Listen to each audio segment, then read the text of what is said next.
Hi, Trevor here, reflecting on life through music. Thank you for stopping by.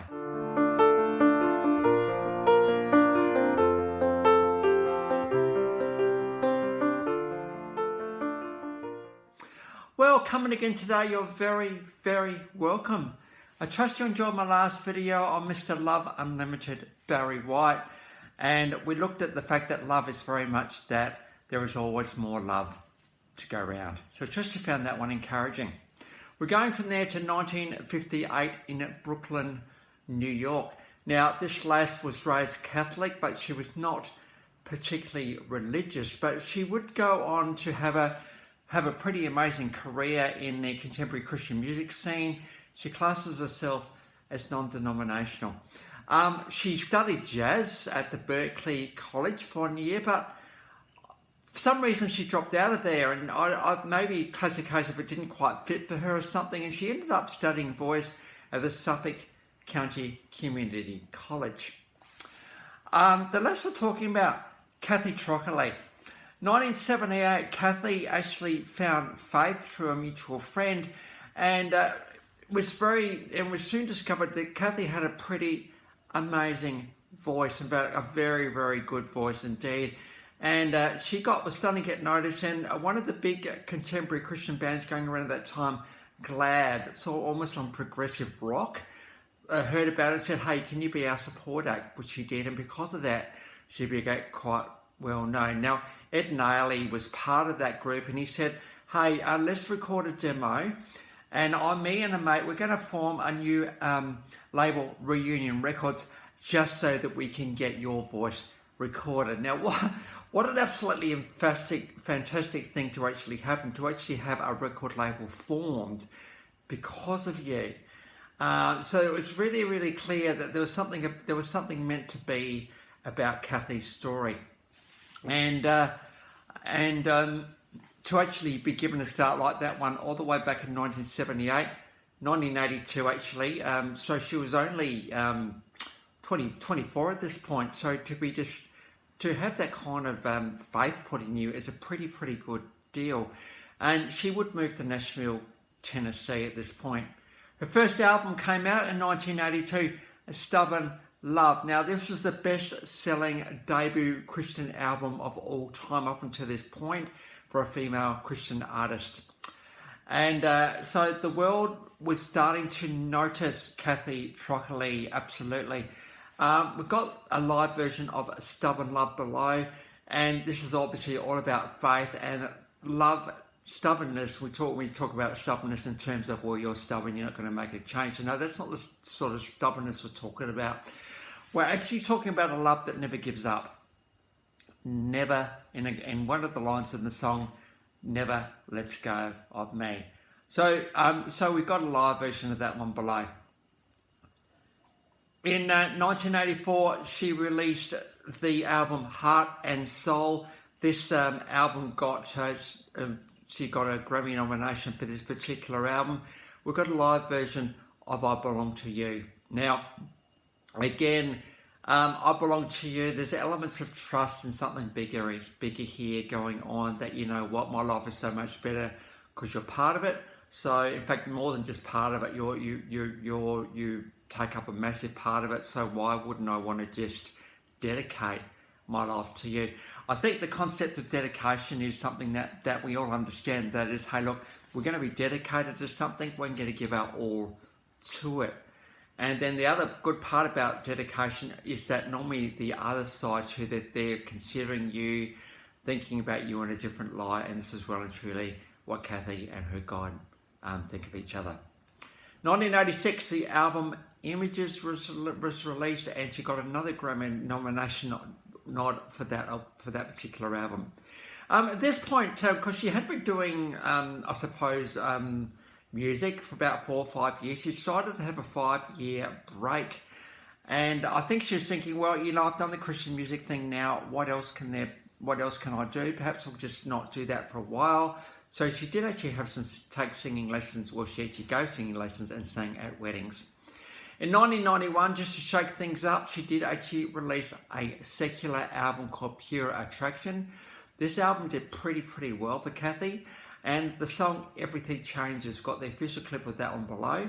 This got to number 14 in the Billboard Top 100. So pretty significant song, this one for her. Everything changes. Now, if you don't think change is part of life, or no, we're resistant to change, we're reluctant to change, we don't think change is ever going to happen, well, it does. Quite funny, I used to know somebody, and he was part of a military family. He was only in his late teens, and he was moving every 4 years or so. So all around Australia. And so he got used to change more than anybody else. And as I was talking with him about this and how he deals with it, he said to me, you know, what I do is I make the most of every opportunity wherever I am, because I know that it's not going to actually last. There's going to be change. Think about the concept of friendships, concept of relationships, all that sort of stuff can be a bit of a trick when you're constantly moving. Now, the reason he was constantly moving, by the way, because he was in a military family, and so that's sort of part of the deal. But so he would make the most of every opportunity, but he also realised that I need to hold life just a little bit loosely because I'm going to be moving at some point. Got me thinking a little bit more about the fact if change is part of life. You know, if you just think about time, well, think about our age. We're always getting older.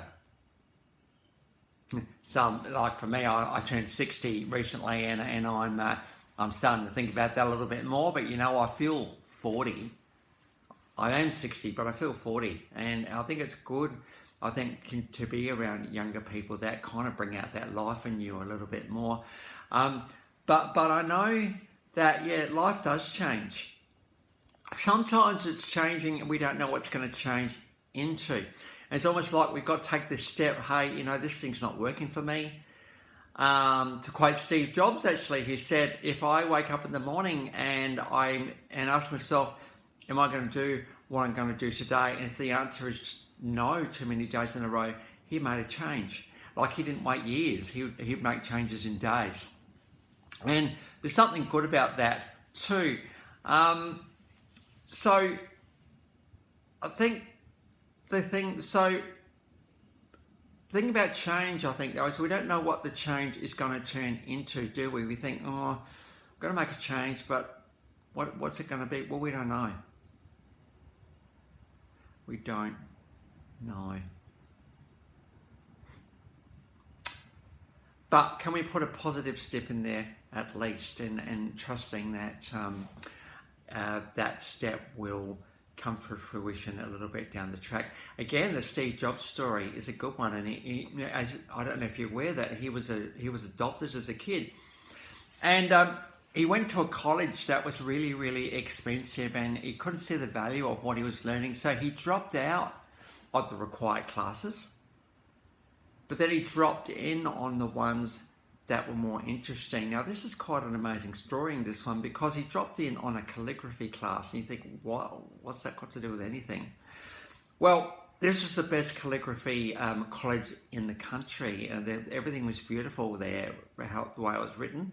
And Steve Jobs went on later to say that because of that calligraphy class and the way letters are faced and all the rest of it, that got put into the first Apple Macintosh, which was the first computer that these guys released. And if it wasn't for that calligraphy class, we probably would have had the fonts we've got today. So he didn't know at the time, did he? He knew he needed to make a change, and that was, hey, I can't see the value of all this money my adopted parents are spending on my college tuition. But I might as well be here, and he wasn't actually sleeping in his own bed. He was sleeping on friends' floors and getting food from wherever he could. So, but he enjoyed that time, he also says. But who would have known that, some 10 years down the track, that the Apple Macintosh computer would actually have fonts based on that learning in the college. Dots. We can't ever, look at the dots going forward, but we can certainly look at them going back, hey, you know what, I'd make that change that time. And that change actually worked out really, really well. So what did that step feel like? What did that step seem like? How did that step go? And we can sort of use that to our advantage when we think about future things. And so everything changes. Yeah, it does. Don't be resistant and reluctant for change. Change could actually lead to something better. So please enjoy Kathy's singing of Everything Changes official clip below.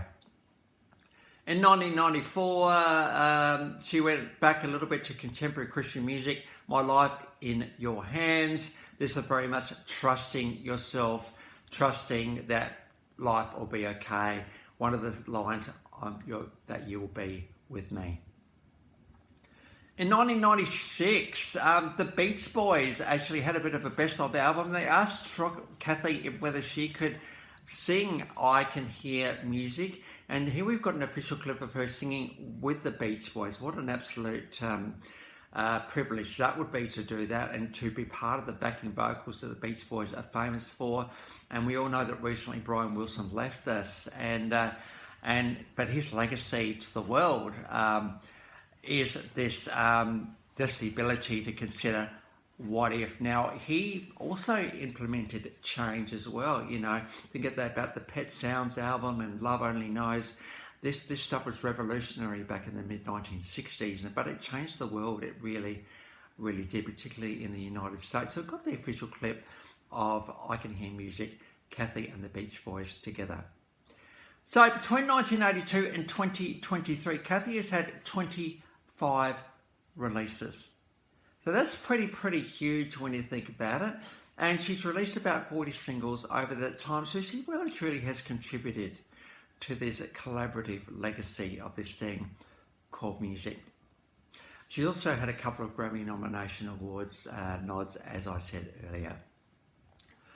So Kathy, I suppose, just in her own way, has just been able to keep herself busy in the music industry. She's had a bit of a music career, and you know, she made a change back, leaving Berkeley College thinking, hey, this isn't quite working for me, this isn't my vibe properly, and she went to a different college, and that's where she found her niche. Sometimes we've got to make the changes even if they seem a bit weird. And also moving to Nashville, Tennessee as well.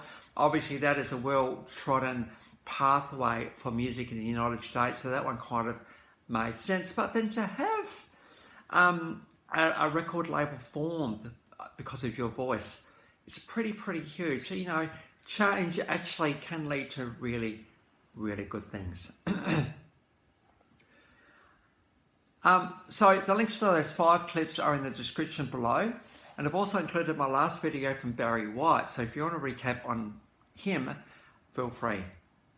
Well, if this is your first time, the Life Reflections through Music, or you've come back for another one, how great to see everybody here today.